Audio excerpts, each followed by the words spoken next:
যেই জুলাই সনদ বিএনপি সই করে এসেছে, সেই জুলাই সনদের প্রত্যেকটি অক্ষর, প্রত্যেকটি শব্দ, প্রত্যেকটি লাইন ইনশাল্লাহ আমরা বাস্তবায়ন করব।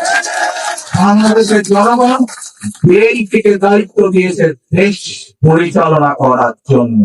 কাজেই সনদ যদি বিএনপি সই করে এসেছে, যেই সনদে অন্যরাও সই করে এসেছে, আমরা দেখেছি এই যে এখন যারা বিরোধী দলে আছে, প্রথমবার দেখলাম তারা গেল করবে কি করবে না একটা ভিড়ে জমা, আর তাদের সাথে আরেকটা দল আছে তারা তো তখন সই করে নাই, তাদেরকে দেখলাম 2 বছরের পরে গিয়ে হঠাৎ করে তৈরি করে সই করলো। তো ভাই, সবচেয়ে প্রথমে এই জুলাই সনদে কে সই করেছে?